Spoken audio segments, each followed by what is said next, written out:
Go. First story up, we're talking about tight ends, folks, and I swear, folks, we will, I am this close of turning the channel into only talking about tight ends, folks. This close. I love it, and I can't wait for the tight ends this season. We talked about Delanie Walker yesterday on the show. He, kind of aging out of this league, doesn't have a home currently, and wants to try to get signed before training camp starts. Ooh, we don't really see that happening. But he is back here with some quotes endorsing another tight end. Maybe we can get behind this man. So, Delanie Walker endorses Titans tight end Anthony Firkser. Quote, he's going to be elite.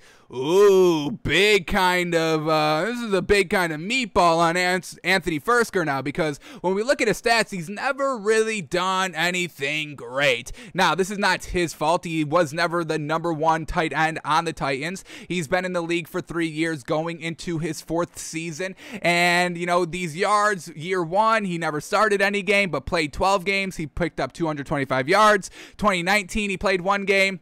Or started 1 game, put up 204 yards. In 2020, he started 1 game again and put up 387 yards. But like we said, this is kind of no fault of his own. He was kind of the #2 tight end, so you're not expecting kind of the yards to be put up like that as tight end #2. He was playing behind Jonnu Smith during these kind of last 2 seasons with the Titans, and Jonnu Smith hasn't really done anything else. I mean, Jonnu Smith caught like 500 yards, maybe max, the last 2 years, so nothing great that. So that just kind of goes to show that the Titans aren't really utilizing their tight end position in a way that they kind of need to. Now, they do have 2 great wide receivers and one of the greatest running backs to ever grace the game. So, that's kind of why these tight ends aren't getting a lot of play out here. But let's see what Delanie Walker is seeing in Anthony Firkser, and maybe we can get behind this man as well. Because we respect Delanie Walker's opinion. He's kind of a real great tight end. Kind of just missed the cut of kind of being, one of the main focal points in the offense now that kind of George Kittle and Travis Kelce and Darren Waller are really kind of showing what you can do with the tight end position as far as kind of pass catching, great kind of distractions on the offense. Definitely have to cover them, potentially have to double cover them sometimes. So that really just opens up everything else on the offense, and kind of Delanie Walker just kind of missed out on that during his prime, which was kind of 2007 to like 2009-ish, 2014-ish, kind of his prime. So let's see what we got here with Anthony Firkser. So, in his 3 seasons in Tennessee, Anthony Firkser has been the understudy of some talented tight ends. Now the starting spot is his for the taking, and the opening is present for Firkser to be the latest tight end to shine. One of his former fellow tight ends believe Firkser has what it takes to be one of the best in talent around him to be sensational in 2021. Quote, he sat under me for years, and I tried to teach him everything I know, but the dude got wiggles. He can get open. He can catch the ball. I think he's going to be elite. That's a big word, folks. You don't throw the word elite around willy-nilly. I'm not calling any. The only people I call elite, Derrick Henry's elite. Tom Brady's obviously elite. Aaron Rodgers is elite, not winning elite, but he is elite. So, you can't be, not everybody could be elite. There's, in the more people you call elite, the more watered down the word gets. So, maybe Patrick Mahomes is elite already as well. I'll give him that. So, maybe 4 players in this league really are kind of elite. Justin Herbert is very close. I'm very close to already calling Justin Herbert elite, but I'll save at least 1 more year before we kind of put that title on him. Back to the quote here. Just adding Julio Jones, it's going to have more opportunities for him over the middle with the matchups against linebackers, and that's the big thing, folks, that we're talking about. That's why these tight ends can truly have great success, because they're going to be kind of guarded by linebackers, and usually linebackers are a little slower. They're more powerful. That's kind of the advantage of a linebacker, but they are a little bit slower. You got fast corners. They can't hit that big. They can't tackle that well. You got linebackers that are big brutes over the middle of the field, but they can't move as well. That's why we love Darren Waller, because he moves like a wide receiver. And if you're going to put a wide receiver on a linebacker, good night, game over. That's 80 yards to the house, hands down, no debate. But, that's why these kind of new age tight ends, George Kittle, Travis Kelce, they're big, but they also move fast in the way they run the routes. The linebackers have no chance of keeping up with them. So that's truly why the linebacker position has truly blossomed over the last kind of 5-6 years, is because of the speed that these tight ends are now playing with. It's kind of, unseen in the league. So now, we'll see what the defense does to try to catch up to what the offense is evolving to in the league. Do we get another corner? Do you just put a corner right over the middle of the field? You put a safety down there? It's like, what are we doing? You got to get those slow linebackers out. That's why, I always say it, if I had to be 100% in charge of a football team, everybody on my defense must be fast. If you are slow, I am sorry, you cannot play for me. I don't care if you hit big. If you're slow, you can't even be anything. You can't be a safety, obviously. You can't be a corner, obviously. You can't be a linebacker because you're going to get beat by 6'6" fast as heck Darren Waller, and now 6'6" fast as heck new rookie Kyle Pitts. You're gonna get burned by them. And then if you're a defensive lineman or defensive end, you gotta be chasing Patrick Mahomes around. So you need to be fast at every single position. All 11 guys on defense must be fast. I don't care if you can hit, I don't care if you can tackle. We can try to teach you that. Just get there, be able to make the tackle, because if you're slow and can tackle, you're not even going to have the chance to tackle because you're slow. You're not going to catch up to the ball carrier. So I need everybody to be fast. And I'm talking quick. I'm talking fast. I'm talking agile. Everybody. And if you're not on my team.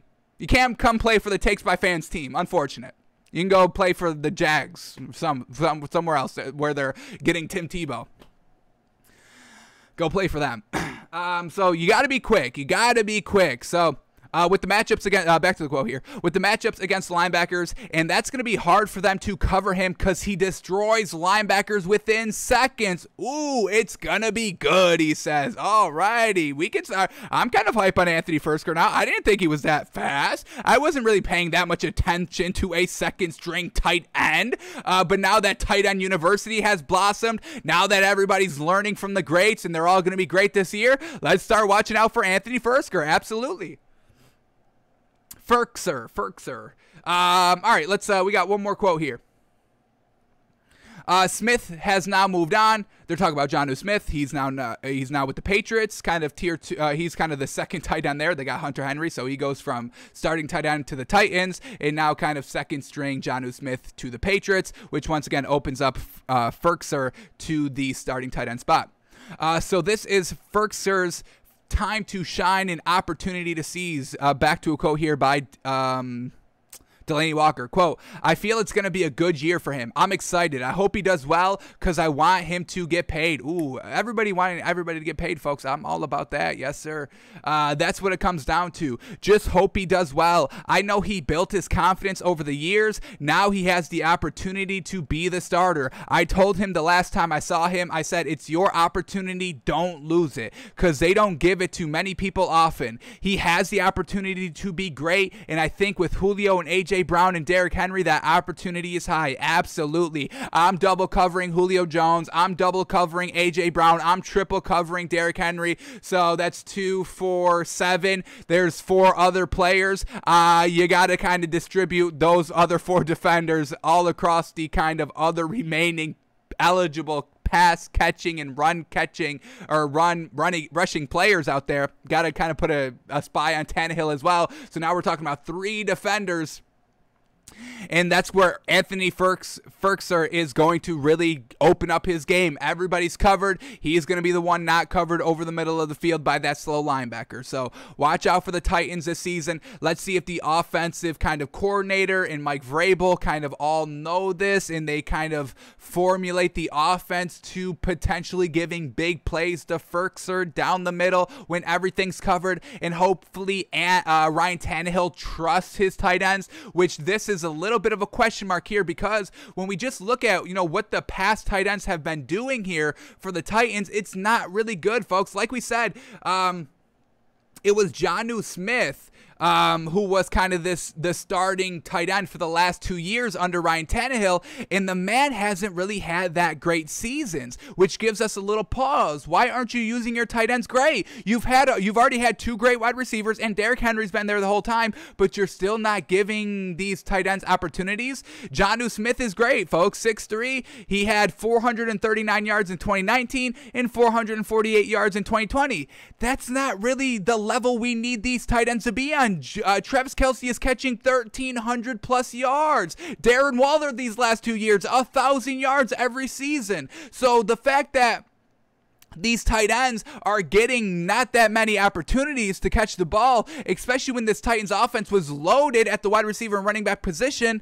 This is a little cause for concern here by everybody in that Titans team. Ryan Tannehill, Mike Vrabel, and the offensive coordinator. Why are we not giving more opportunities to the tight end? And if you start giving opportunities to the tight end, that's going to open up the running game. That's going to open up the passing game to the wide receiver. So it all just kind of comes full circle, but that we haven't been seeing that by this Titans team. So not the greatest. Let's just bring up Travis Kelce very quickly. I want to see what his targets are. How many times is he getting targeted throughout the season? Because if you're putting up 1,300 yards, I mean, absolutely fantastic. 1,400, excuse me. I disrespected the man. 1,400 yards. So he's getting 145 targets last season, where Jonnu Smith got 65. Less than half. That's less than 50% of what Travis Kelce is getting. So we have to get those numbers up a little bit more here for these tight ends, definitely in Tennessee. So we'll see what Anthony Firkser can do here. I do want to bring up his highlight tape just quickly. I want to see how this man's looking. Is he really looking that fast? Is he kind of destroying these linebackers like Delaney Walker saying? I don't want to spend too much time on this. It's a 6-minute highlight. We're not going to watch all 6 minutes. We'll kind of fast forward through a lot of these plays. But let's just get a sense of what Anthony Firkser is going to do this season as the starting tight end. Because like we said, we weren't really focusing on this man during the regular season. Why would we? I'm not going to focus on a second-tier tight end that's only putting up 200 yards a season. I'm not going to pay attention to that. So let's see what we get here. First play up on the 30-yard line, Tannehill over the middle, and he's wide open. This is great. On 3rd and 6, he's able to just get in that soft spot of the zone, and he's wide open, surefire catch, and it picks up about 15 yards. Real solid there. Love it. Yeah, he's running routes great. That was a great one. All right, here we go. Second play up. What do we get? Once again, just a little comeback route over the middle of the field on 3rd and 5. All right, so Tannehill was going to him on these kind of, 3rd and shorts, 3rd and medium, and that's, what you want to kind of use your tight end as. Here we go. Love to see this. A 12, 13-yard gain. He's kind of, once again, getting in front of these linebackers, and these linebackers are barely just bringing him down by kind of, one last kind of dive at him before he kind of breaks it up. Here we go. Another great catch there for about 5 yards out. Here we go against the Bills defense. Yes, sir. Right in the linebacker, just boxing him out over the field, over the middle of the field. The big body of the tight end. Once again, a positive of the tight end position. Here we go in the red zone.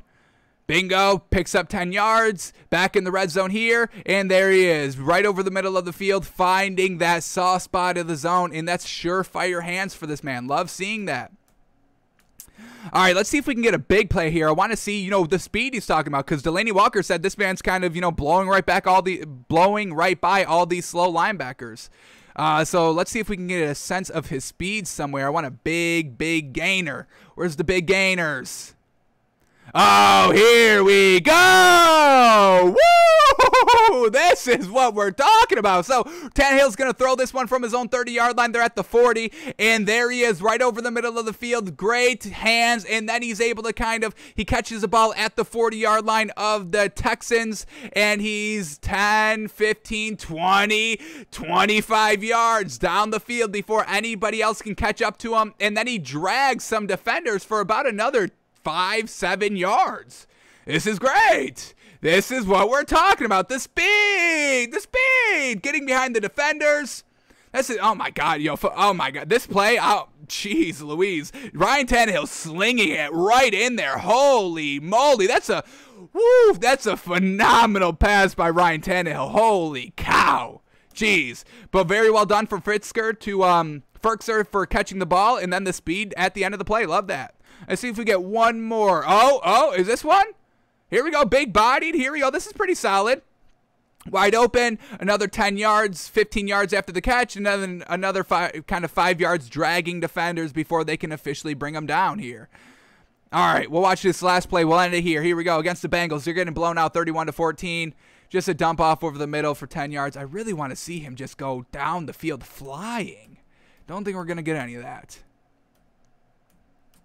So we got one that really kind of showed off some decent speed here. And, hey, we'll take that. You know, building on it. And we kind of forgot to mention Anthony Firkser was part of Tight End University, folks. He was there. Love it. He was one of those tight ends that got invited, and he was able to learn from Darren Waller and Travis Kelce and all the greats. So let's see if he kind of takes all that knowledge that he learned at Tight End University, all that knowledge of learning under Jonnu Smith in Tennessee, and goes out there and blows it up here for this Titans team, because the offense, they've got every piece. They just kind of need that elite tight end. And Anthony Firkser, going into his 4th year, it's time to step up, folks. It's time to step up. So we can definitely get behind this Titans offense and team a little bit more now that Anthony Firkser is kind of on our radar. And, you know, let's see what we're getting out of training camp. And let's see if Ryan Tannehill starts going to him a little bit more in the passing game and trying to get him down the field a little bit more to open up Julio Jones in the running game and A.J. Brown. So